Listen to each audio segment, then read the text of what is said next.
Welcome to the Simply Love Jesus podcast. We are starting a new series called Be Good News. I have a lineup of amazing conversations with wonderful people. And by the end of each episode, my desire is for you to have practical advice on how to make a difference wherever you are. Before I introduce my first guest in this series, here are a couple of things I'd love for you to know. One, if you would like to help build the Simply Love Jesus ministry across the country, I'm inviting you to join my group chat.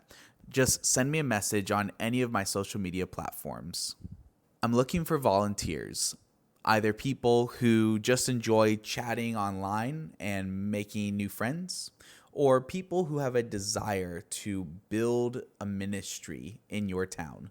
So if either of those are you, send me a message. I'm also going to ask that you go and subscribe to the Simply Love Jesus YouTube channel. Over the next year, I'm praying that my online ministry will reach over 1,000 people who are eager to learn how to love God and love people. My first guest is Ortinel G. Ortinel is a rapper from Australia. He uses his music and his online ministry to speak truth and facilitate conversations about faith. Throughout the episode, I will be including some music breaks. One, to feature his awesome music. The second reason is for you to have a bit of a pause in the midst of the very deep and incredible conversation that me and Ortinel have. You might notice some audio inconsistencies. I'm going to ask that you forgive me. Ran into some technical difficulties, and I had to do the best with what I have. You may not even notice it because the conversation that me and Ortinel have is it's really good. I'm really excited for you to listen to it. I hope you enjoy our conversation. I hope you take in all that Ortinel has to share. And I hope that you continue to tune into this series, because my desire is for you to be good news to the world around you. And through these episodes, you are going to learn how to do that. As always, if there's anything that you need prayer for, send me a message. They're preaching from the stage with a counterfeit claim, saying Jesus wore a flag, but that's just dragging his name. Kingdom man America, don't be twisting his words in vain. True pulse from the cross, not the valley, so you can keep them chains. Yet they shout persecution while they're swinging the sword. But Christ took him now, he in one full war. Highline till they just slept faith. Look, that's just fear on a loose. The spirit moves hearts, ain't no one change but some rules. And your worship of nostalgia, take it back to the 50s. Cause the kingdom wants a culture, every nation been redeemed. From Palestine to Perth, man, the mission don't pause. Our God ain't American, and Christ is Lord of all. Let's go. So, Ortinel, man, what do you do for fun? We don't know each other super well, which is great because, and I actually love this. So every time I bring someone onto the podcast, I always love it because a lot of other podcasters, they try to do like a lot of research beforehand. They try to do a lot of stuff. And I actually don't. I actually go the opposite. I want to go in blind because I love being able to capture conversations and meet people in general. And so I love when I get to bring people on and get to just learn more about them and learn more about their heart. And I think that's such a better way for people to experience others' passions. It's not so pre-prepared. So what do you do for fun lately? What is fun for you? That was very authentic, and I agree. I think that's a really good approach to it. It's just then the conversation is more authentic. In terms of what I sort of do for fun, I'm a rapper, I'm a hip hop artist. I'm a Christian rapper, so that's one of the many hats that I wear. But in terms of so I'm always writing, I'm always working on music, I'm always writing music. That's something that keeps me really busy. I'm a big muso as well, as we would say in Australia. I'm really heavily into my music. I listen to all sorts of things, heavily hip hop, but I listen to everything, a bit of everything. So I spend a lot of time doing that. I'm an avid reader. Oh, good. What are you reading these days?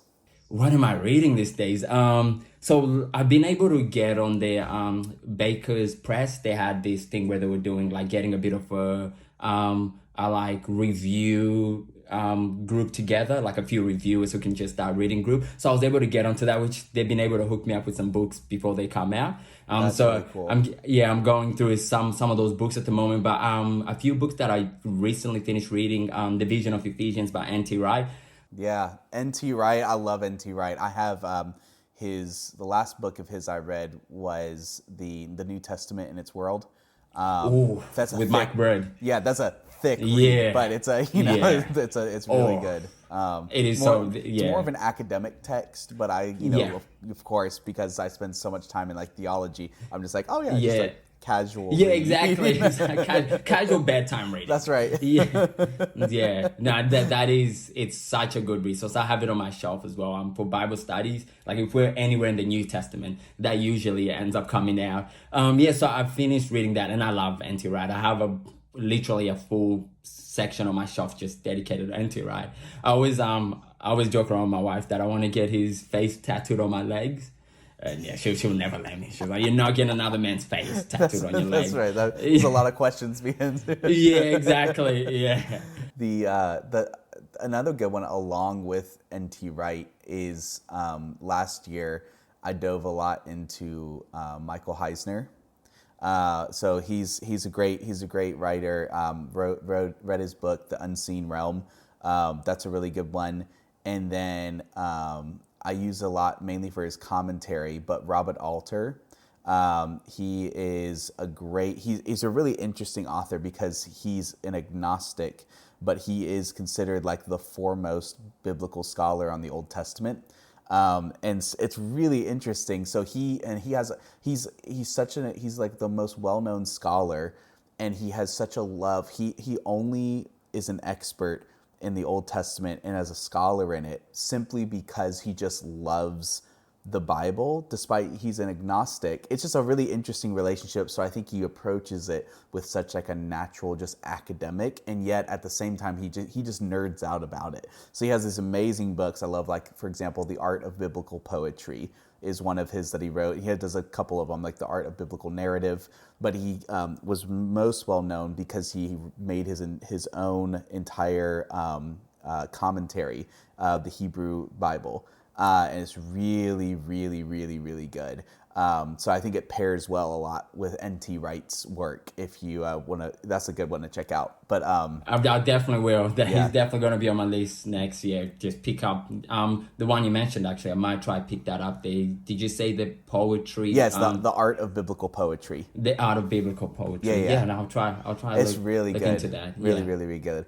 Well, thank you again for jumping on and having this conversation with me. I think the big overarching idea that I've been really wanting to have, and why brought you on, and I'll bring on some other people later, is having this idea of what it means to be good news.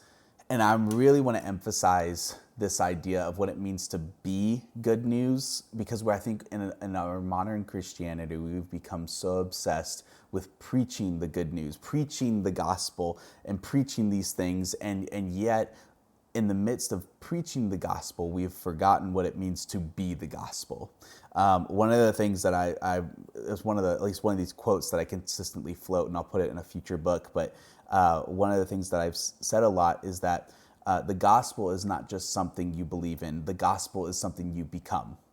And that's the whole point of following Jesus, is that we become the good news. Yes. That's the whole point of following Jesus. It is not just something that you believe. It's not just something you follow. It's not just something you check off your box. You go to church. You go, oh my God, yes, Jesus. Like it's literally, it's supposed to be something you embody, you become. Yes. You are supposed to, I was telling my wife this the other day, that the greatest point of spiritual maturity that you can reach is that you can have with full conviction in your heart, being willing to lay down your life for the rest of the world. Like if you can go to the point where you would be willing, even though Jesus came, died for all of our sins, and he took the sins of the world and that whole thing and what he did on the cross through his resurrection. But if it was up to you and you had to offer your life as the sin for the sins of the world. That is the ultimate point of spiritual maturity, to have the Spirit of God and to walk in his footsteps and to do what he did. And we have that is missing so much right now in the world around us, with the way that the church has kind of fallen to this nationalism. And we have American Christianity has kind of decided to use, I guess, some more grotesque language, has prostituted its witness for the trade of power and money and greed and influence. We've made Christianity is no longer something we become. It's just a brand.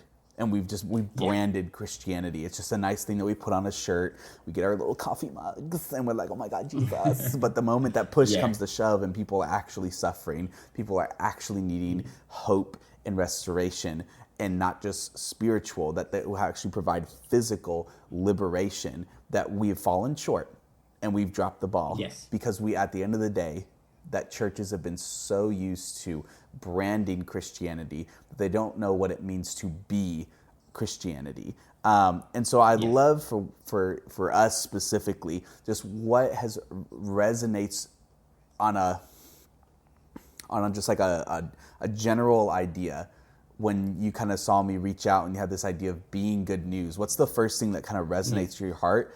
And then we'll kind of narrow it down more specifically, because I know you wanted to talk a lot about, I think it was, we talked about what it means to facilitate deep conversation. Yeah. And so we'll narrow down that at first, but I'd love your first thoughts that come to your mind as we're talking about this, just like what's immediately on your heart, and then we'll narrow it down a little bit later. Yeah. So, thank you for that. And yeah, first of all, when I saw you put that out, I followed a bit of your work, heard you on other podcast, checked out your TikTok, had a flip through your book, and it's just amazing the things you're putting out there, right? Which you just gave a demonstration right now when you started preaching. Right.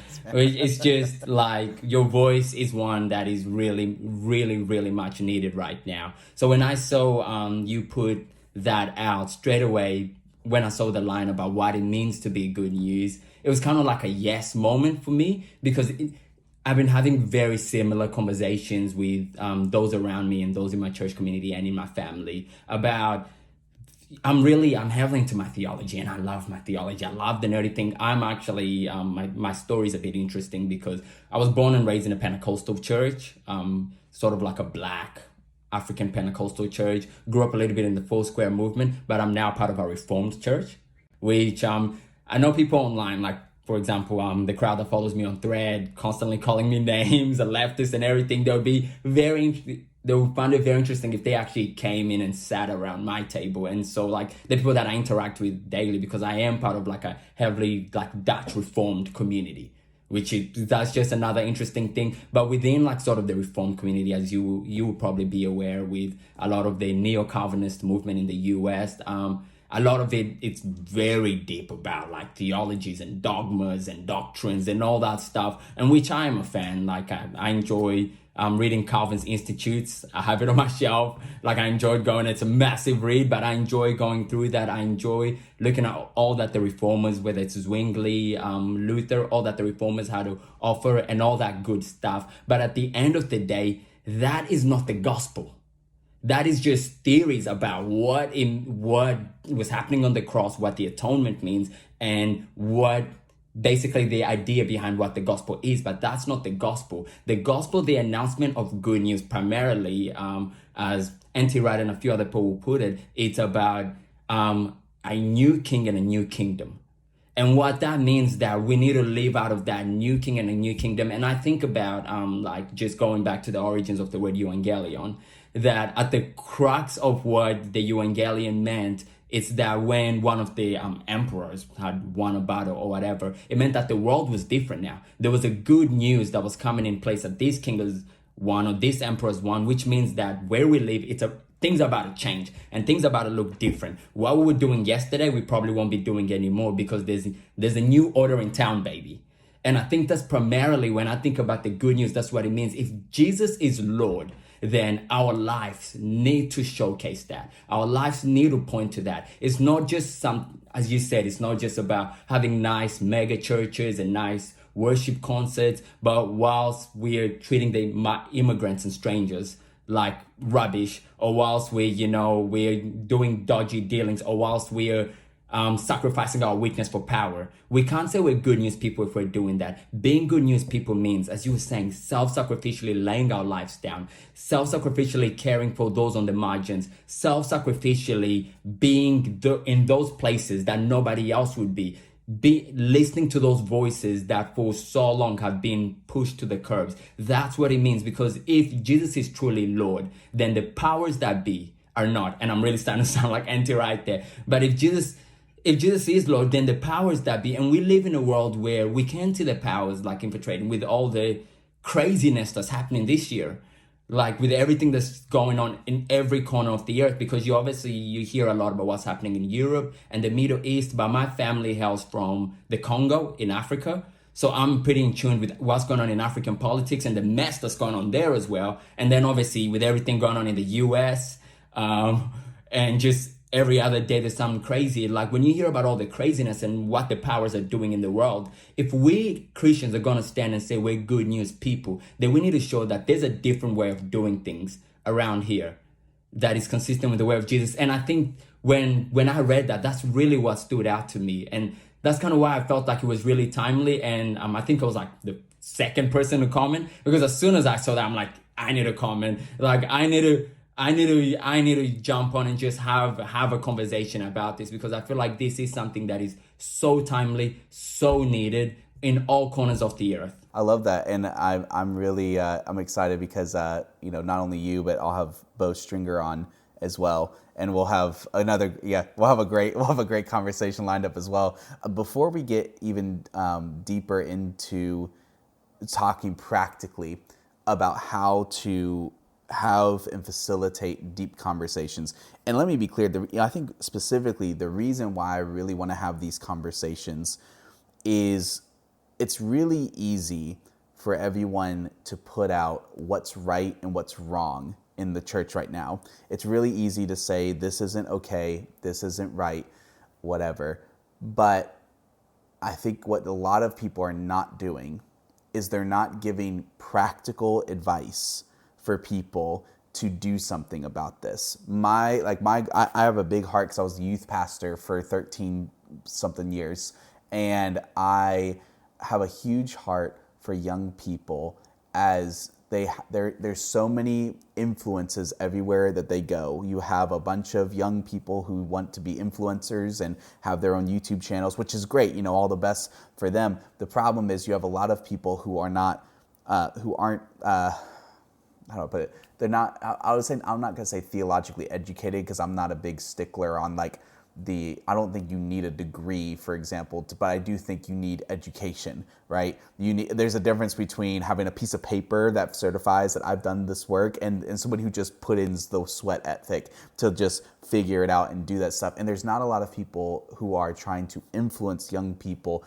with how to follow Jesus practically and to do what he did and what he desires for us. It's a lot of people who just want to say a lot of churchy things, help you to figure out how to manage your anxiety and how to be a good boyfriend and girlfriend that honors Jesus and and all these things. And then they want to slide in a brand deal or something. It's not a lot of people who are influencing them. No, we need bold, brave people, and let's teach you practically. I want every single person who tunes into these conversations to have the confidence to know that when they leave these conversations, they feel like they have something practical that's going to help them the next day to go wherever they are, wherever they may be, and they have the courage to do what no one else is willing to do.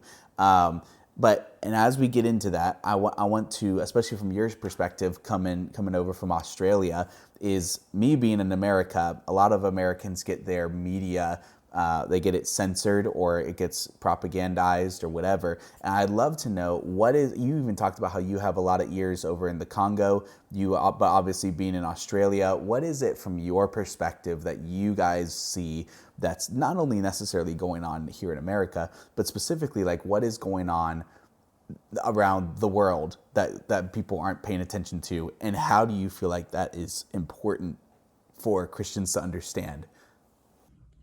Yeah, I think that's a great question. And I think that with why it's gonna sound like tooting my own horn, But with why I think voices like my own are unique. I'm obviously a Black Australian, which that in itself, it's, you don't see a Black Steve Irwin every day, that in itself, it's already quite unique. But then also being somebody that was born and raised in the faith, and although, like, as you were saying, like, I probably don't have fancy names in terms of like theological degrees to my name, but I am somebody that is pretty deep and steeped in the world of theology, and have been, like, I'm a self-professed Bible nerd. So I think why I'm saying all that is that I feel like when I'm looking at what's happening in American Christianity, particularly mainly with the evangelical church, but again, you have some mainline things going on in the main line as well in North America. But when I look at sort of what's going on there, the thing for me that I think hurts me the most, it's knowing the influence that American Christianity has on the whole world and has had. And that's why I feel that even as an Aussie, I need to speak up about what's going on in the US, because Australia, we have a running joke that we always say, Australia is always like 2 years behind the US. So whatever's going on, like in the American church, the things that are going on in the American church, best believe they're going to find themselves trickle somehow into like the Australian church as well. We're not quite at the extent to where the US is, but in a lot of ways we are on the same trajectory. And there's a few different ways that I can pinpoint that. There is definitely a growing, and I'm not trying to get too political, but there is definitely a growing like ultra right wing conservative movement brewing in Australia. Like we've always had, a lot of my brothers and sisters who I dearly love in my community are self-professed conservatives, who a lot of them are affiliated with various conservative parties. And that's great, a lot of lovely people. But there's definitely been in the last few years this like brewing ultra-right conservative groups and values, and really becoming loud and really starting to sway a larger proportion of the population, which is a bit concerning, because when people think about Australia, Sydney is like the largest capital of atheism in the world. Like there's a lot of atheists in Sydney. Like naturally, your average Australian's kind of probably very left-leaning and sort of like, but to see that there's this right-wing, ultra-conservative movement sort of brewing, that in itself is concerning. And bringing it back now from a Christian perspective, that to me haunts me, like exactly what I'm seeing happen in American Christianity, because I work with different people. My neighbors are different people, and a lot of them, particularly in Australia, there's not a lot of believers around.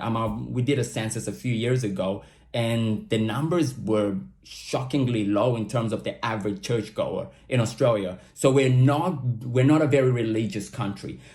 And the reason why I say that haunts me, because for my next door neighbors, or the person that, the person I may see at the groceries, or my colleague, what they may think about Christianity is what they see MAGA doing, or what they see the ultra-right conservatives doing in this country. And for them, they're like, that is what the faith is about. That's what it means to be good news people. And that haunts me, because all of that is, and just to put it as stark as possible, it is utterly contradictory to what Jesus taught and what Jesus stood for. So the fact that is even passing itself as Christianity, in a lot of ways, when I think about it, it actually makes me feel sick. Because that is nothing. It is the total opposite of who Jesus was, what Jesus stood for, what Jesus taught his followers to stand for, and what the good news that Jesus was announcing was about. The good news about liberation, the good news about restoration and jubilee, and restoring sight to the blind, and supporting the poor. Like, all of what's going on with the ultra-right conservative groups and MAGA Christianity and all of that is just so opposite to that. And I feel like if the church stays quiet, then that's what's going to pass as this is what Christianity is all about. And the reason why I say that is because there are so many faithful believers all around like the world. Like, God always keeps his remnant, as we see in the Old Testament. Like, I believe all around the world, there are a lot of faithful believers going about really being the hands and feet of Jesus and really being the good news. But the issue is that a lot of these groups that have emerged over the last, well, in America, it's really over the last 50 years with the with what has been going on with the sort of the Republican Party and all that. But it's really the last 50 years. But a lot of these groups that have been brewing, they are very loud. So although you're a quiet Christian, just living a humble life and being the hand and feet of Jesus, these groups are so loud that they're what is passing for Christianity. And to me, I think that's what really concerns me a lot. And although it is like, as you're saying, in America, I'm not sure what's going on with the media there at the moment, because I see this online all the time. Here in Australia, we do have biases in our media. The media is the media, but our Profits media off your outrage. So Exactly. But we have way more outlets with different perspectives, and where you get more nuanced views. If you're somebody that is really after the truth of the matter and after fact, you are going to find it. It's so much easier to find here in Australia. But it's always interesting when I hop online, and it's the same. I'm not sure if you heard about the Bondi massacres, the horrific incident that happened in Australia in late December. It was basically, it's been dubbed a terrorist attack, but it was basically an anti-Semitic attack. And there was a brave Muslim man who fought one of the gunmen and basically got the gun off him. He got shot himself, but he survived and he's doing pretty well. But he was able to fight one of the gunmen and take the weapon off him. And I remember jumping online because I made a post about it. And I was like, as an Australian Christian man, I am today very proud of my fellow Islam brother who stood up and did something so great. And I wanted to put that post out because I was like, this is what it should be about. In this time where there is so much turmoil with, anti-Semitism and anti-Islam, it's really important that people of different faiths, we come together and we show that we can have different beliefs, but we can all come together within our common humanity, which I believe is actually the mandate for those who profess the name of Jesus. I remember posting that online, and I had Americans in my comment telling me that, oh, where did you get this information from? This was a Christian Syrian man. In my head, I'm just like, where are you guys getting this stuff from? I'm Australian. Like, this is all over our media. Like, this guy's family was on the news talking this morning.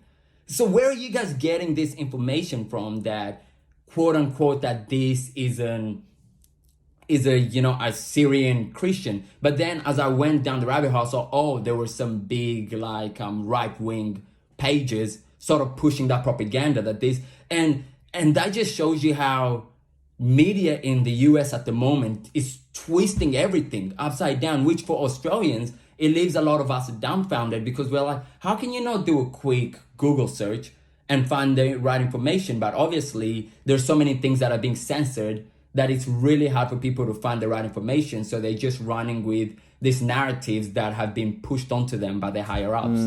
That's so fascinating. Yeah. And I mean, there's so much we could talk about even with just that, but I don't want to get too off topic. You mentioned specifically how you feel like Australia is about 2 years behind in America, and you see the same trajectory that has happened here is starting to play out there.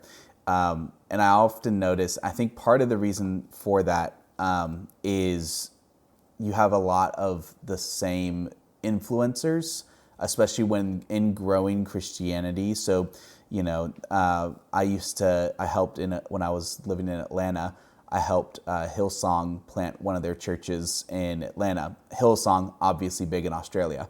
Everybody knows who Hillsong is in Australia. And yes, I think that while obviously I don't think Hillsong is somehow directly proportionate to that, I think that the commonality there is it's the growing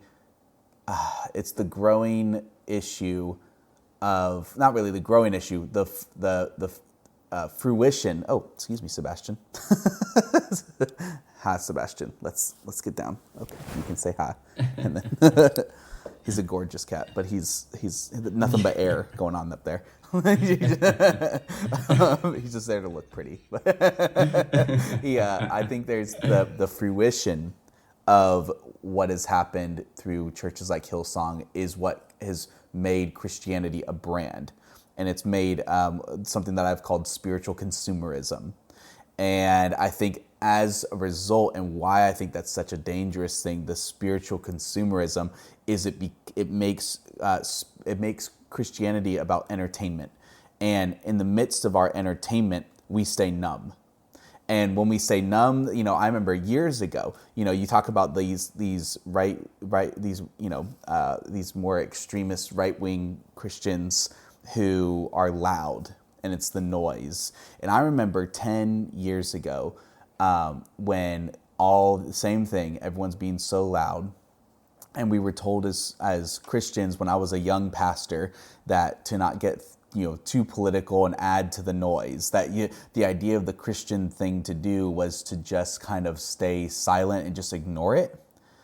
And looking back, even back then, I knew how damaging that was, because it was damaging because we could stay silent, but the darkness is always working. Yes. They may be loud, but you know what? They're relentless. They're still gonna keep pushing, and because they're gonna keep pushing, yes, they continue to make ground. And now, as they are getting what they want, and they're getting all this control, and we're still just expected to stay silent when we should have spoke up a long, long time ago. But to kind of shift it just a little bit, where have you found, especially as we move into this idea of facilitating deeper conversations, because that's why I think it matters most, right, is the conversations that we have with people, especially in a world where everyone wants to be loud and they want to draw the attention to themselves. There's a large, especially within these nationalistic ideologies that are taking over the church, it's rooted in supremacy. Most people think of supremacy as just like racial, but supremacy is more of just a conquering mindset. And it's really just it takes it all the way back to the 1500s. Like, these things have been going back since the Protestant Reformation and earlier than that. It goes all the way back to 800 AD when Charlemagne was crowned by Pope Leo III as Emperor of the Holy Roman Empire. And this idea of conquest. That's where all of this boils down to. This is why, on one hand, I think some people want to brush it off because they've seen all this. They think this has all happened before, but the problem is that this has happened before, and the reason that this happened was not a godly one. It's because of people who are trying to, the Catholic Church had its term. It's time for the Protestant Church now to rise up and take over and do all this stuff and have this whole nationalistic worldwide control. But it's really, at the end of the day, it's all the same deception from the same source. The same source being the beast, or the enemy, the devil, however people want to phrase it. It's the same spiritual sickness that invades the hearts and minds of people who want to desire this earthly control, this earthly power, this earthly dominance. It's a supremacy mindset. And so in the midst of that, I think that both of us would agree that the best way to fight against that is to not, fight fire with fire, not to what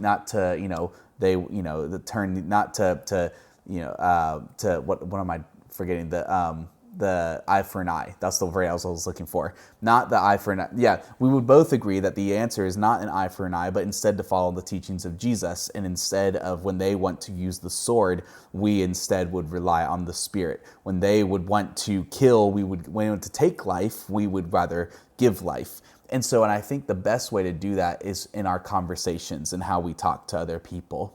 So how is it that, in your experience, you've begun to foster intentional conversations, and what has that looked like for you? Have you found it to be successful? Have you found there's kind of like, not necessarily a method, but have you found that you are intentional with certain things and you find that it's working? I think that's a great question, and just like you said, I think that's important to highlight. Although it's really important to be practical, that I find that on a few different conversations, and in particular with a lot of modern day sort of the evangelical community, we have so many different conversations about different things. But as you were saying, in particular for young people, there's nothing that's practical, and for me, a lot of that is in the sexual sort of discussion as well, which is why I love why Sheila Gregor and a lot of great voices are doing so many good work in that. But this is another good one in terms of how in a world like this where there are so many competing voices, so many screaming matches, everybody's fighting for their place on the algorithm, which is pretty much what's happening. You find yourself one day on one side of the algorithm, on the other day on the other side.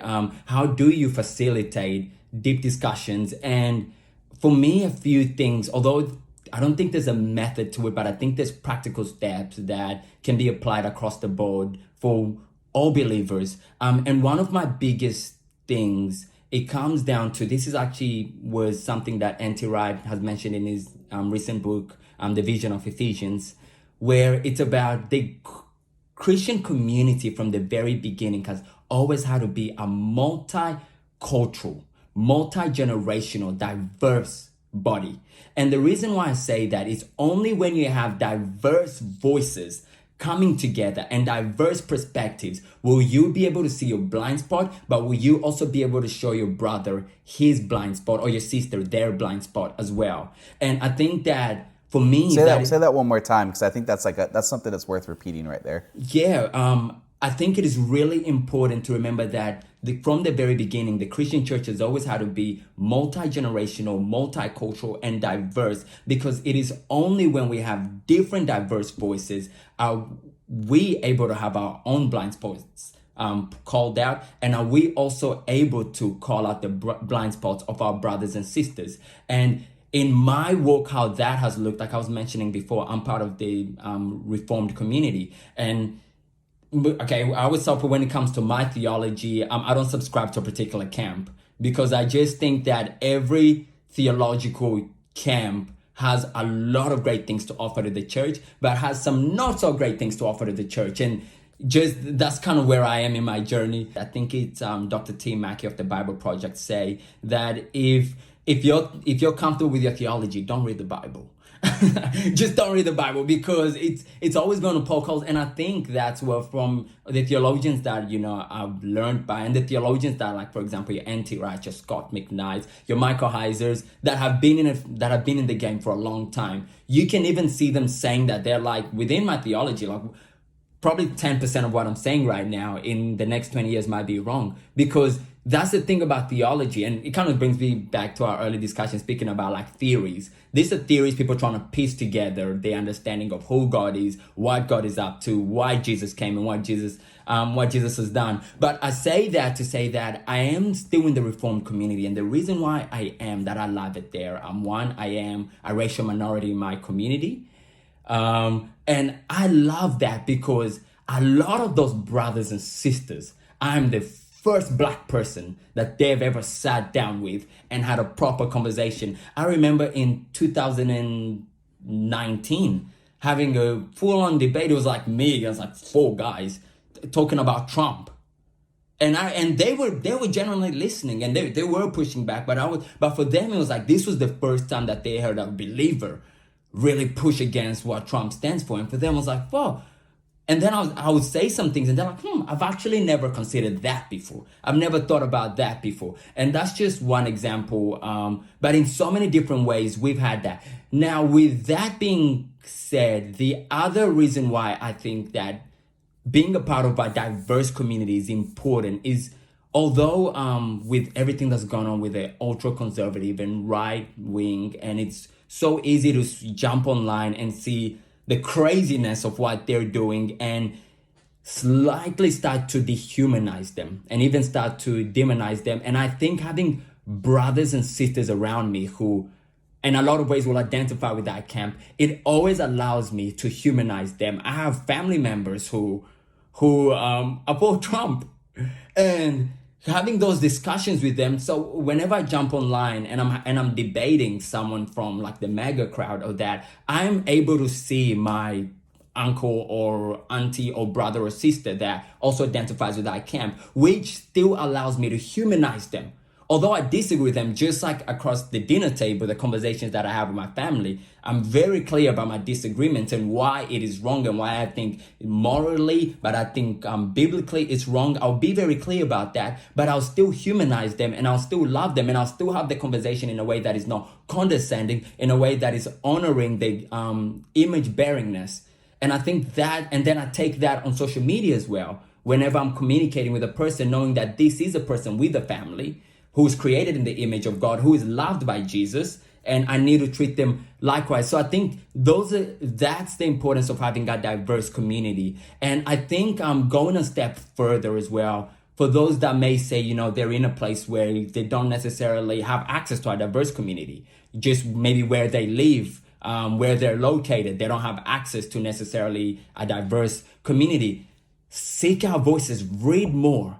Read people that you wouldn't generally read. And in my own life and in my own walk, that is something that has really changed the game for me, being very widely read.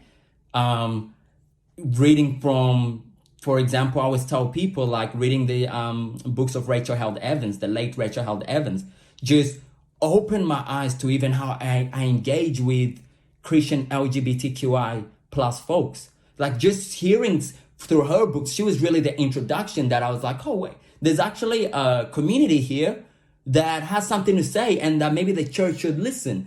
And listening to other voices, like I said, I even engage with some of the reformers, even some of the neo-Calvinist reformers who, in a lot of ways, everything else that they'll say, and I'm talking about your Johnny Macs, your Barry Balcombs, your Pipers, a lot of other things that they would say I probably disagree with, but it's still important that I engage with them so that if I'm having that discussion with somebody else, I'm able to represent their position clearly. And I think listening to different perspectives, listening to different voices, and being honest as well, representing voices to the best of your ability.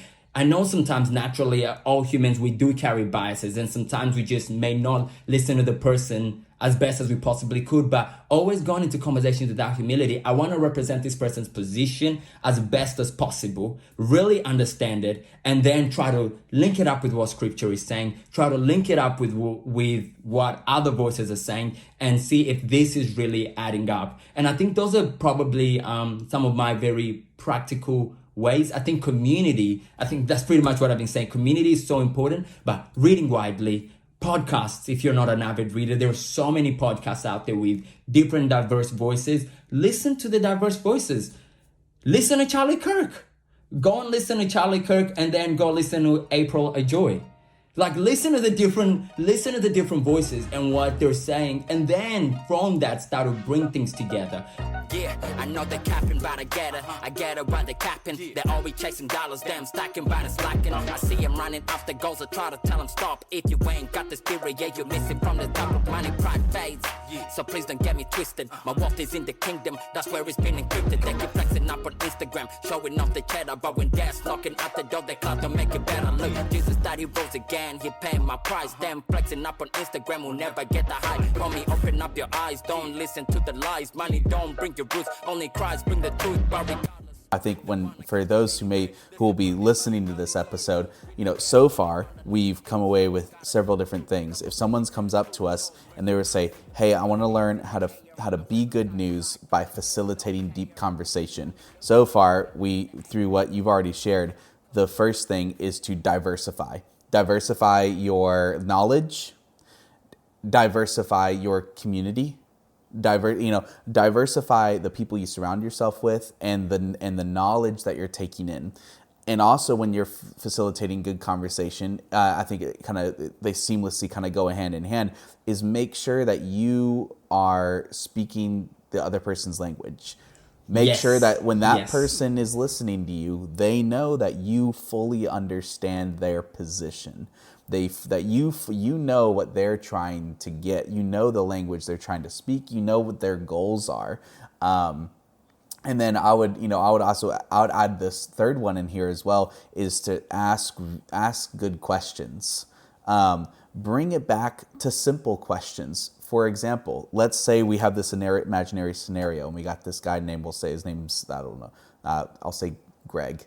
Sorry if your name's Greg and you're listening, but Shout out to all the Gregs. So let's say Greg is a guy I want to have a really intentional conversation with, because I think there are things that he holds on to that's currently holding him back from following Jesus the way Jesus desires for him. Rather, the things that he believes is actually leading him down the path that's enabling the very things that Jesus preached against. And I want to have an intentional conversation with Greg.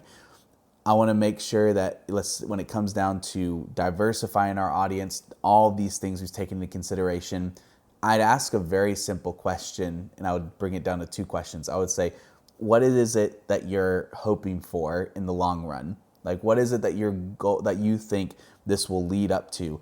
And then break it down with this very simple question. Do you think that's what Jesus actually wanted? Now they will probably say, well, yeah, Jesus said, and you listen to their response and then say, show it to me. Show it to me where Jesus says this is what he desires. And everything that we're supposed to be we're bringing it back to the words of Jesus. And if you can't bring it back to the very simple words of Jesus, not even taking Jesus' words out of context, this is another thing, is always bring it back to what was most important to Jesus.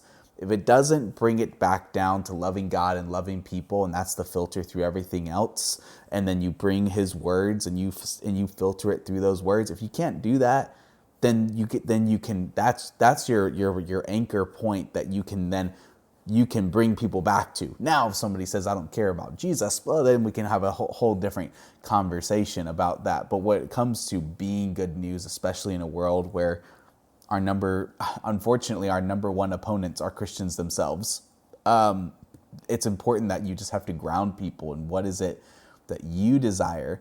What do you think you're accomplishing this? And is it actually what Jesus wanted?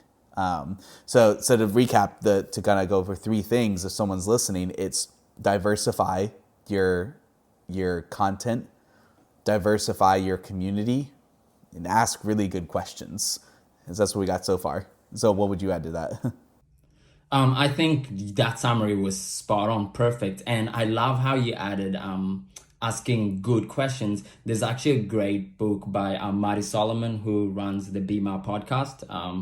And it's asking better questions of the Bible. And I'll use that to translate that exactly to what you're saying, because he was just showing, with mainly coming from a fundamentalist sort of background, we're taught to never question the Bible. The Bible is the word of God and that sort of view. But actually the way scripture is designed and the way the Eastern perspective of reading scripture is, it's through questions that you actually unearth the treasures, which is why Jesus always taught in parables, so that people could do the work of really getting to the meaning of what he was saying. But I'll bring that straight into this discussion, even when engaging with the culture, even when engaging with what it means to be good news in this world. The questions that we ask are really good. Asking questions. And the thing is, the age-old saying that there is no such thing as a wrong or bad question. Every question, it shows an indication that you want to gain a further insight and greater knowledge. And I think, as you said, like asking good questions, finding questions that you'll ask that are pivotal to bring you back to how well does this align with the way of Jesus? How well does this align with the greatest command, loving God and loving your neighbor as yourself? And within that, how does it mean to flush this out or to live this out? And another reason why I think that's important is also because there are a lot of things that are black and white, but there are a lot of things that are gray in our world. For example, how we vote. And this might delve into a bit of a rabbit hole, because I have an article that I wrote on Substack about this, shameless plug, that if you want further insight, you can go and read that. But it was just about the idea of centrism and like trying to be in the center. I'm not left, I'm not right, I just want to be in the center. And I just have to give that caveat, because I've heard a lot of people in the evangelical world and in the broader Christian world say about voting. In terms of voting, you have one side that's like, if you don't vote Republican, you're not a Christian. And then you have the other side that says that the Bible doesn't really say anything about voting. So it doesn't really matter. Whoever you vote for, it doesn't really matter as long as, you're just voting or whatnot. It doesn't really matter. But I will say there's a more nuanced position that is different to both of those, because on one hand, it's obviously like a right-wing idea where you need to just vote Republican. And on the other hand, it's more of like a centrist idea of it doesn't really matter who you vote for because all the candidates suck. They all know Jesus, so it doesn't really matter. But then I feel like there's a more nuanced perspective. And the reason why I say a nuanced perspective is that obviously my allegiance is not to any party. My allegiance is to King Jesus, who is above all parties, who trumps all parties, pun intended. Who's above all parties. That's who my allegiance is for. But under that allegiance to Jesus, who, when I look at their policies, when I look at how they're treating those that Jesus continually tells us how to treat them, who is treating them more like Jesus would have us to do? And I think that's where questions become really important, because for the longest part, it has just been the question that a lot of people have had: what is their stance on abortion? Oh, okay, that box is ticked. Forget everything else. Forget their immigration policies. Forget how they treat people of color. Forget how they treat women. Forget about all of that. Forget about their character and their moral record. Forget about all of that. What is their stance on abortion? And to me, that is not the right question. And outside of the fact that it's also rooted in just pure political manipulation. Like the idea that we have filtered abortion as the deciding factor of who I should vote for or who is the God-centered party is purely political manipulation from the Reagan era politics. Like it's a hard thing for people, especially an older generation, to grasp, because they spent so much time being both fear-mongered and propagandized into this. It has a whole other long rabbit trail. I think Holy Post Media does a really good podcast on explaining that. If you don't know who that is, that's the guy who did Veggie Tales, and he has his own podcast, and it's really, really good. Sorry. Yeah, go on. Yeah, no, that is spot on, because again, if you go deep enough, you will see that this is where, in particular with the moral right in America, you will see that they went from being all about racial segregation to abortion became the thing. And that in itself is a rabbit hole. But exactly, if we're just asking the question of what is their stance on abortion and ignoring all these other things, we're not asking the right questions, which if we're not asking the right questions, it's going to lead us to the wrong conclusions. And I think that is for the major part, as you just summarized, what is happening. Because for so long, for the last, I don't know how many years, we've been so focused on this one particular issue that we've neglected all the others, that it has resulted in the church really selling out its weakness, because we're just trying to put up this one point. Oh, they're against abortion, which that in itself at this point has also, by a lot of the right in America, has seemed to be pushed under the rug, because a lot of their favorite candidates have also flipped on that particular point. So now it's like, oh yeah, forget about that. We will move on to, there are other things. But it just shows you that when we don't ask the right questions, we come to the wrong conclusions. And then I think just piggybacking off of that, another big thing that I will say is that getting better theological insight. And this is not saying about becoming more theological nerdy, but getting better theological insight, listening. It kind of comes back to listening to diverse voices, but listening to the witness of people like the Black church, listening to the Global South. I'm not sure if you're familiar with Josh P. Thomas's work. He recently wrote he's a great book on great guy. Yeah, I love Josh. He and I, he's a acquaintance. I mean, we just know each other via social media, but he's a great guy, does great work. His book, The Justice of Jesus, is I haven't read it yet, but it's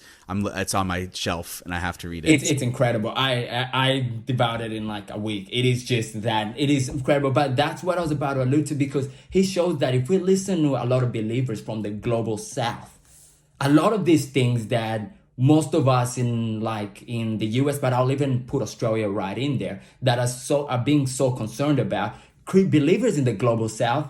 When you're thinking about, for example, in places where you don't know where your next meal's coming from, in places where you're literally being persecuted, not somebody saying Merry Xmas at Starbucks, but you're actually being persecuted, where you're actually going to lose your life for the faith. A lot of these conversations that we're having, for them, they're like, what is going on with you guys? Like, you've forgotten what Jesus was actually about. And you guys are just having these conversations. And that's why I would say getting better theological insights, listening to those voices who have stood the test of time. And that's why I really would plug in the Black church. Folks like Frederick Douglass, Martin Luther King Jr., their writings have stood the test of time. It was MLK Day just a few days ago in the US.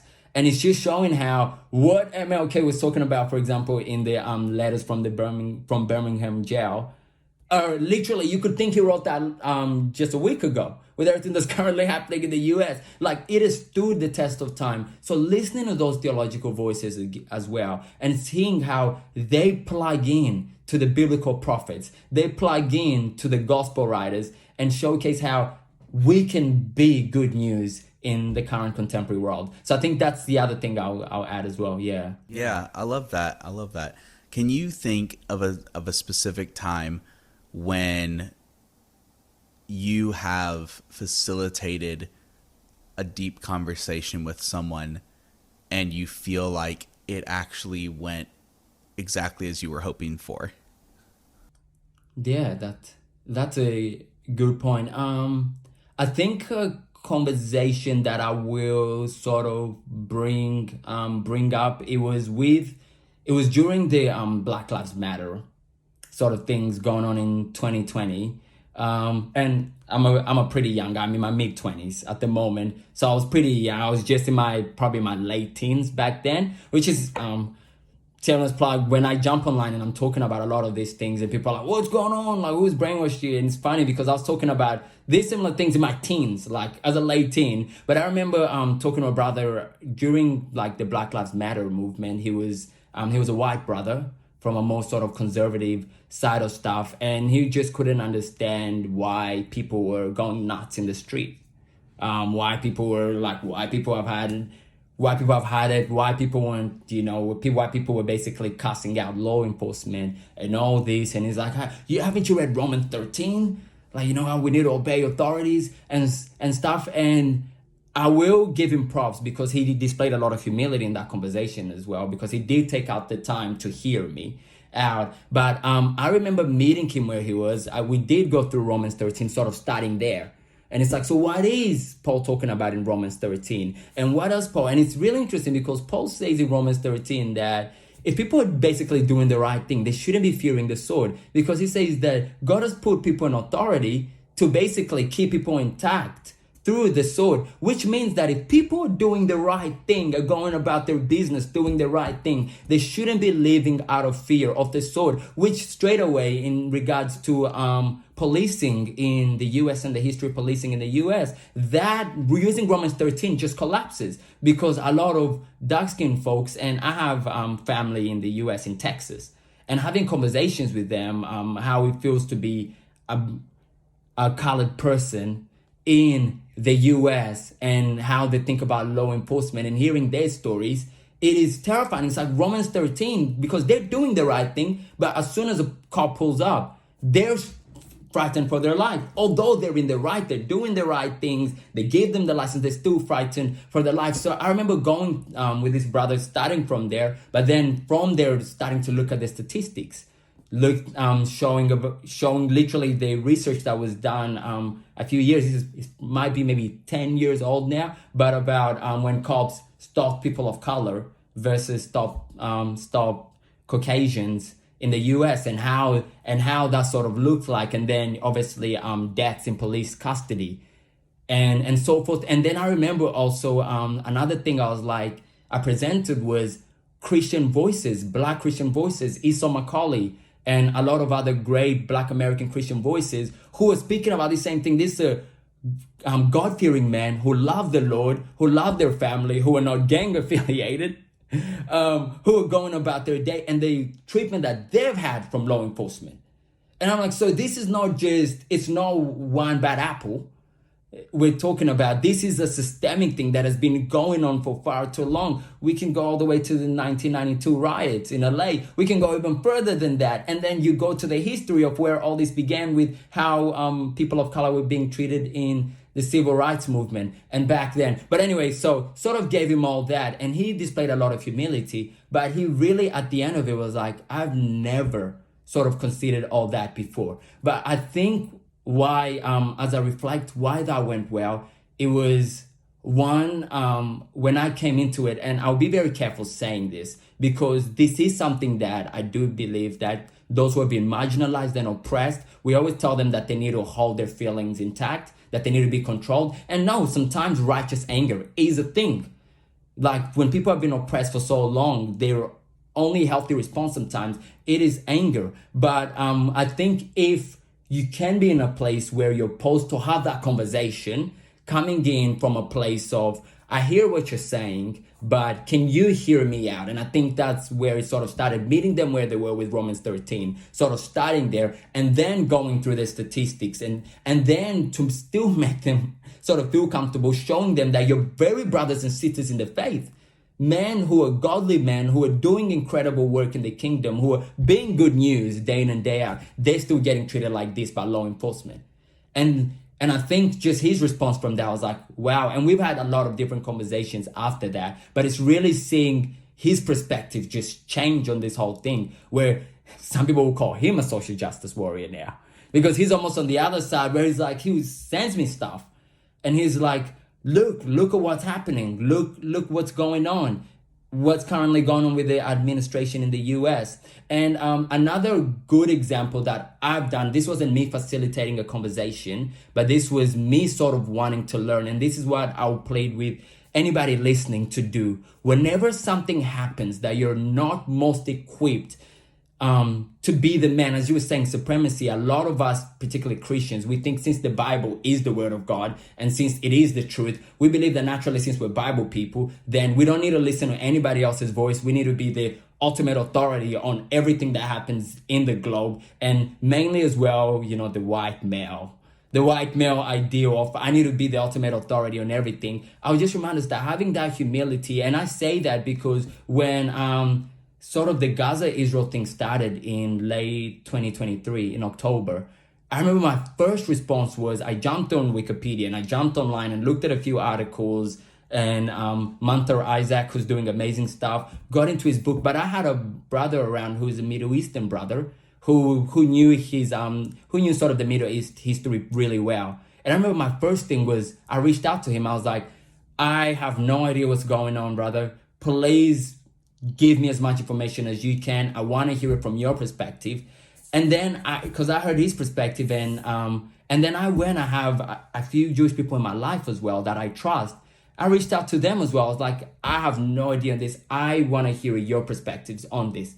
And that allowed me, so when I was having this conversation with my family, because through that, it actually equipped me where I felt that I was comfortable enough to educate other people on what was going on, because I got pretty much bombarded from both sides with information, where I was like, I feel comfortable now sharing this information and relaying it onto other people. So that's something else that I will encourage our brothers and sisters, that hear people out first. Remember that they're the experts, in particular, if they're from a particular group, that they're experiencing this. Listen to them first. Don't just go to what your favorite right-wing influencer or what your favorite Christian influencer is saying, because they're not the ultimate authority on this particular topic. Listen to the people on the ground. Listen to the people who have been studying this for years and years. And I will even say the same thing with our atheist and agnostic brothers. I see this all the time on the internet, where we're so quick to argue with them prior to listening to their concern, to what they actually have to say. Listen to their voices first. Listen to what they have to say. Take it in, and then form an opinion. I love that. I think that's really good. I think one of the things that I hear echoed a lot in what you were saying is to make sure that when in doubt, listen to someone's story. Yeah. Like at the end of the day, listen to someone's story, and don't look at somebody talking about the situation. Listen to somebody who is in that situation, because their perspective is going to matter more than anything else. I think that makes even more sense when we look at the things that are going on today. It's like, don't listen to the news about what's happening in Minneapolis and here in America.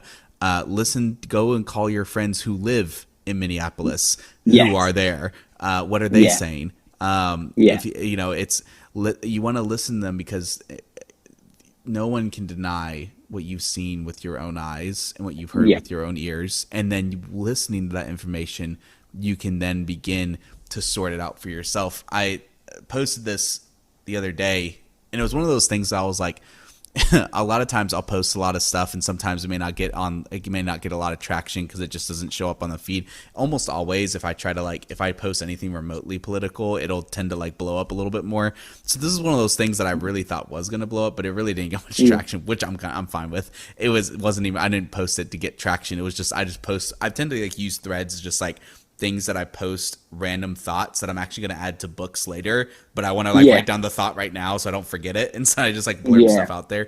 But one of the things that I said was that, that you can measure the amount of privilege that you have by how much your life is affected by government's decisions. So I used like myself as an example. Despite my beautiful brown skin complexion, I'm actually half Puerto Rican, and so I'm actually half Puerto Rican. Despite my mother's side, and outside of not even looking Hispanic at all, I look like I'm a white guy. I'm married. I'm straight. I'm a dad. I was a pastor.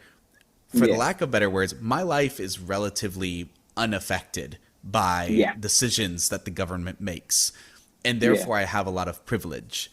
There are a lot of people who don't have that though. There's a lot of people, every decision the government makes affects their lives drastically. And I think that's where a lot of people don't recognize when they have privilege or don't have privilege. And I think that's important for people to realize, because when the decisions that are being made aren't directly affecting your life, it's so easy to ignore it. But privilege is a responsibility. At least that's how I see it. I see it as, because I have a lot of privilege, I have a lot of responsibility to be a good steward of that. With Spider-Man, with great power comes with great responsibility. Whatever. But I see it as my responsibility to utilize whatever resources I have to speak up for those who don't, because oftentimes it's very easy to take to use a harsher word, to use the sinful path and take my privilege and use it to make my life more comfortable. And that's what a lot of people do. They tune out the noise, right? Just don't listen to the media. Just turn off the news. Great. That's great that you can do that, but some people don't have that luxury, because every decision that's being made is the difference between life and death for somebody else. But we just aren't going to know that unless we listen to other people's stories and we listen to what it is that they have to say. And and if that's uncomfortable for you, you better buckle up, because guess who is listening? Jesus. God is listening to their prayers. And if you really want to be in tune with the Spirit of God, you also have to be willing to listen to the prayers of others as well. You have to be willing to listen to the cries of those who are suffering, because God has to hear their cries. And if you can't handle that, then you have to pray even more, because if you really want to follow Jesus, you have to follow him into death and life. And that means part of death is listening to the suffering of others, because it is supposed to stir you up to do something about it. And so for the practicality of it, to kind of bring it all in again, is if you want to facilitate really deep conversation, you have to diversify. You have to diversify your knowledge, diversify your community. You have to ask really good questions, and then as we get into this next part, it's listen to people's stories. It's Yeah. listening to people's stories. And where I want to kind of shift a little bit more with that, I want to make sure I keep track of it. I don't want to get Yeah. too off base here, but is where I want to go with that is, something that you said, you talked about earlier, is if you're facilitating a deep conversation, is how to keep your composure, because you don't want to be the guy who loses their cool. Right. You don't want to, I don't know why I just thought of this, totally random, but my daughter, she's, as your son grows, my daughter's 1 year old as of a few days ago. Oh, that's and, it's so funny how much her personality grows. Like, get ready, because like you'll have so much fun watching your son. Like, you get to fall in love with a new little kid every day because their personality begins to grow. But my daughter, bless her heart, is already sassy as all get out. Like, she has like you'll be able to tell. Like, you can tell what they're trying to say or what they mean without even trying. Like, girl the other day was losing it over the fact that she couldn't have an ice cube. Like, she loves like these. We have this like little ice machine that has like the little like this really like easy, soft, chewable, crunchy ice. It's great. And just a little ice machine. And she just all the time she's like, and she wants it. And so she wouldn't have ice a lot, and just crying, the saddest face you ever saw, and then just like had this real big and then like you could tell that like what she was trying to say was like, almost lost my cool there, guys. Composure. And I just think of those moments where I'm like, how do you keep your composure when you're, because I'm horrible at this. So I'm mainly asking for myself, because I'm the worst. I'm a very emotional person. That's, my daughter gets all those emotions from me. I'm a very emotional, very passionate person. I get,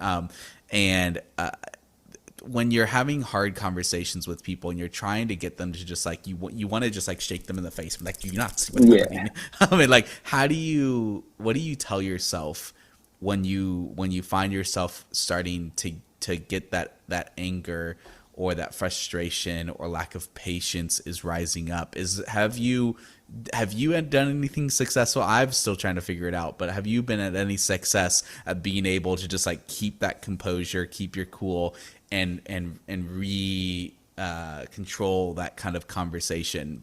Have you been able to do that successfully? Because I haven't. And the honest answer, just like you, not really, because just like yourself, I am a pretty passionate person about the things that I'm passionate sort of about, and the things that I think God cares about deeply. Like, I love the stuff we're talking about here. I even get more passionate where holy zeal, some would say.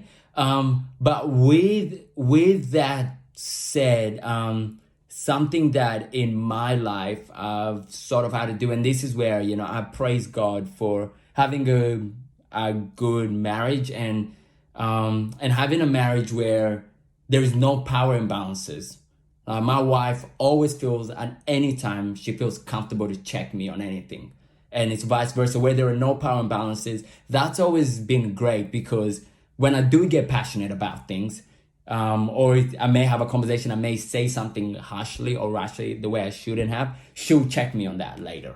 And that's always a good time for reflection. Is okay, next time if this conversation comes up, I'll react differently, because there are times, I always tell people I'm a loud learner as well. So if I'm learning about something, or if I'm coming across a new concept, or I've dove deep, I blame it on, I think I'm undiagnosed ADHD.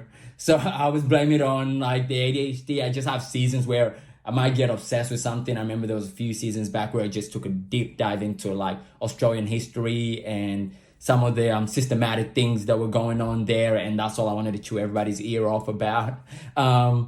But it's just sometimes when I am learning about something and I'm super passionate about it, because I'm still piecing it in my head, the way I might come across it when I'm having those deeper conversations might be a bit overbearing, or might be a bit more aggressive, or not necessarily Christ-like, and my wife lovingly will check me in on that. And in moments now where I find myself, because I have found myself in conversations where this conversation is not going anywhere, or it's not, and in times like that, I try not to shut down, because I find that might make it a bit awkward.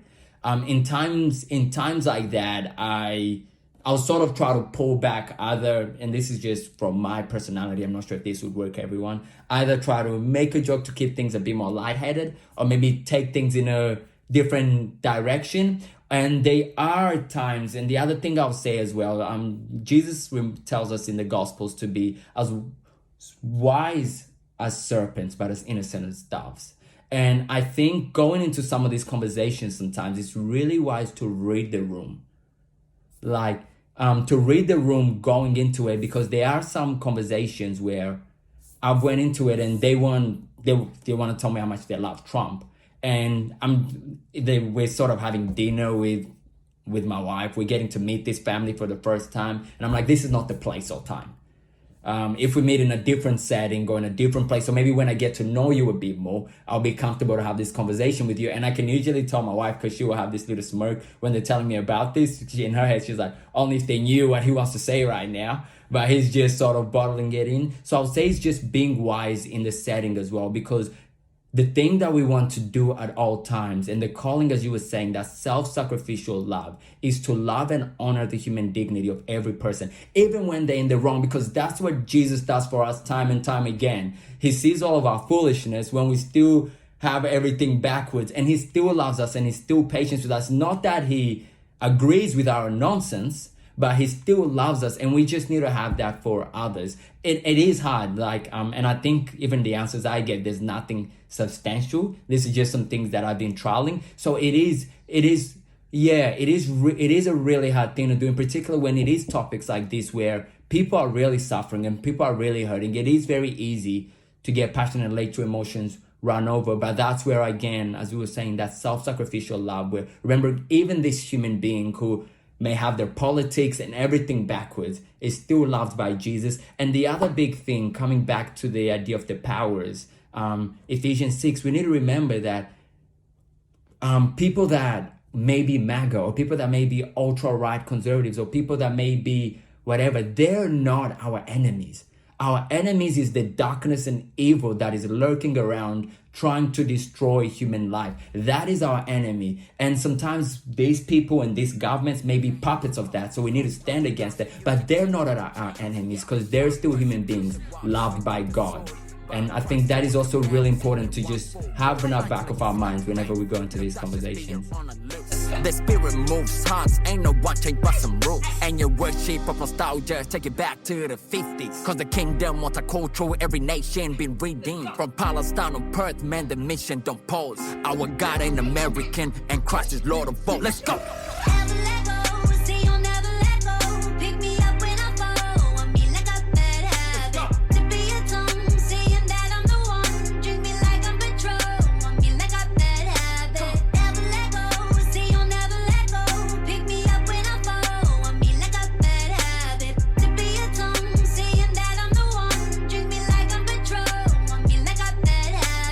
One of the things that's been helping me more as I've become more comfortable with the kinds of conversations I want to have with people is remembering, like you said with Ephesians chapter 6, like we don't fight against flesh and blood, but we fight against, principalities, all that, spiritual forces.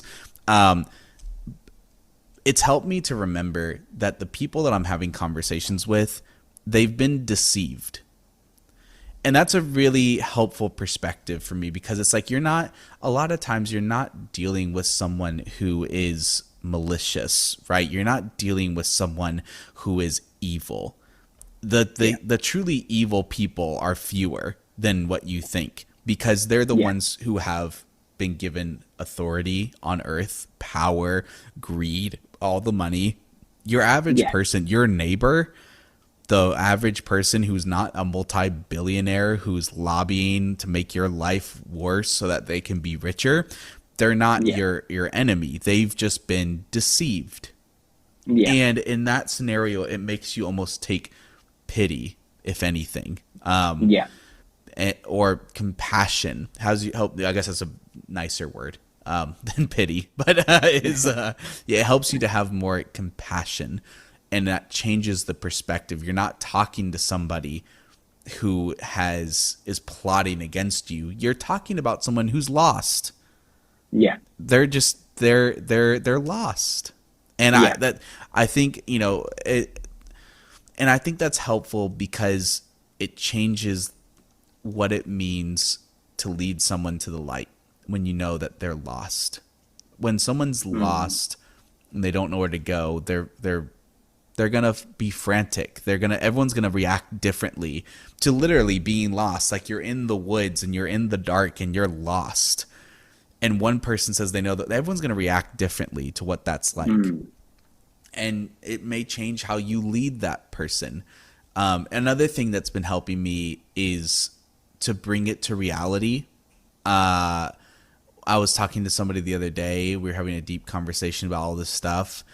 And I had to say up front before we started our conversation to say, listen, I know for you, because, I do my best not to insult them by saying they're privileged. So I try to find better ways to word it. But I'm at the end of the day, I know that's because he's a privileged white guy who doesn't really have many problems. White blessing. Yeah, exactly. Yeah. Exactly. And so, but I try to find a nicer way to say it. And so I was just telling listen, I know for you, these are kind of just nothing more than ideas.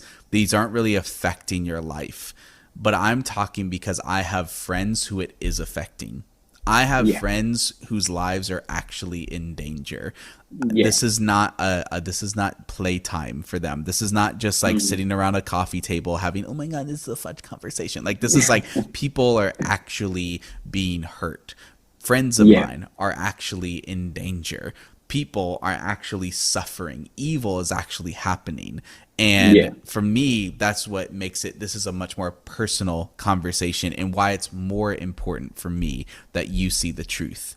And I kind of put that as kind of a disclaimer, because it helps someone understand why you may be so passionate about this, because there's real people who are really being hurt. There are real people, real problems. This is real life. And a lot of times we've been so desensitized by a spiritual consumeristic culture where really at the end of the day, I think of even family and friends who are just oblivious or supportive of all this stuff, and they want to quote unquote own the libs. And the only reason that the only thing, going back to my one of my posts earlier where I said that privilege is defined by how much the government's decisions change your life or not. The only thing that's really changed their life and has motivated them to own the libs is because their TV channels and their movies were a little bit more uncomfortable. That's really it all comes down to. Your life really hasn't changed, except for the fact that maybe you didn't like the fact that there was a gay person on a movie. That's, at the end of the day, that's all that's really changed. And for some people, that's all it's been. But it's important when that is all it's been, because they spend their entire life in isolation. Isolation is where manipulation grows. When we spend our lives in isolation is where ideas and all this stuff brews. And the best way that you can counter that is with community. That's why college, this is why you have a lot of right-wing extremists who are so anti-college, and they're anti-education, and they're anti these things, because they know that when you are in community with other people, all of these lies that you were believing in isolation fall apart. It comes to light, literally comes to light. All of these lies that were in the dark come to light, and they get exposed. And then you really have to make decisions about what you believe and what you don't believe. You can either cling to the lie, or you can renegotiate with what you think is right or what is wrong, or what you may have previously thought. And so when you're dealing with these people, it's remembering that they are deceived. And the reason they've been deceived is because they've been isolated. And in their isolation, and often this is how cults really function. Cults function because they're communities that are bred. They're isolated communities where you don't actually listen to outside voices. You're only listening to one voice in a little community. That's how these cults form. And so in the same way, they're deceived because they've been in isolation. And so the best thing that you can do for that scenario is you bring them in. You bring them into the fold. You bring them into community, because it's something actually I wrote in my first book that I published, Simply Love Jesus. And I wrote that people are attracted to what they're missing out on. And when you help people realize they're missing out on something, if they don't have the truth that you have learned through Christ, the truth of all of these things that make us want to speak out and all this stuff, that you realize they're missing out on something, and you bring them into that community. And that's when you get to begin to have really tough conversations. So to bring it all to a close, and help me if I've forgotten anything, when you want to facilitate deep conversations, you have to start by first diversifying your knowledge, diversify your community. You want to ask really good questions. You want to listen to their story. And I guess this last one would be, how would I summarize the last thing that we've really talked about? I'm thinking as well, just trying to pull it all together. It would be sort of knowing that the person in front of you, having compassion for them, knowing that they've been deceived. I guess just have compassion. There's the last thing is have compassion. Have compassion. Know where they're coming from. And it would be, so bring it out close would be, diversify your knowledge, diversify your community, ask really good questions, and have compassion. Or listen to their story, but that's part of have compassion. So I guess we'll just put that one. Man, before we let you go, and thank you again for these great conversation. I mean, I'll definitely bring you back again at some point. We'll talk about just random stuff. But before I let you go, man, two things I would love from you. One is, where can people tune into your stuff? Like what is most on your heart right now that can be good news to you for other listeners to plug into? What are you passionate about right now that you want listeners to tune into? I obviously make music, and I started making music for this very reason. A lot of people make Christian music. The Christian rapper Lecrae says that some people make music for the church, some people make music from the church. And what I have done, it's a bit of a hybrid. I got back into making music because I had a lot of things on my chest to say about the church. And that's basically since 6 years ago. And that's sort of and I'm still sort of doing that. Putting out things, so you can find my music. And a lot of it is good. I really love making good music, and I love hip hop, the art form. But a lot of it is, there's a really deep message, and a lot of it is very prophetic, just calling out a lot of nonsense that I tend to see within the church.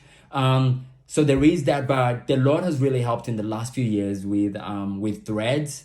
For me, has become that platform, which is literally why I got into music. Was I had so many things on my chest that I wanted to get off, and the Lord has blessed me with Threads, which has really become where I've really become vocal, and I'm really vocal, and it's almost as if the more I'm continuing to grow, the less fear I'm getting, because at first there was a lot of fear. I had to really think, am I really comfortable putting this? But I'm at a place now, if Jesus approves it, if Jesus approves of what I'm going to say, and if my wife's happy, I'm going to post it. So those are sort of the two things that I do now. So that's a platform that I've met a lot of good people, such as yourself, Caleb. So that's where you can really find me. I write a bit on Substack as well. I have a few articles that I've been putting up on there, and I'm hoping to do a bit more, just sort of provide more of my perspective. As I said, I think my perspective is unique, and it's probably one that is hopefully needed in the church at the moment. So I'm just hoping to use that a bit more to steward that as well as the Lord would want me. So those are mainly the two things. Go check out the music, and if you're not following me on Threads, follow me and check out what I have to say on there. Yeah, and for those who don't know, it'd be for Threads and social media, it's Ortinel _G, and then on Spotify, Ortinel G. So without the underscore. Without the underscore. Without the underscore. I love that. And then the second thing I'd love for you, man, is give the listeners just, I guess, either some good news, or if you could just give them something practical, not even practical, but if you could just give listeners just a word, whatever that may look like for you. What's the kind of word you would want people to know? That's a really great question.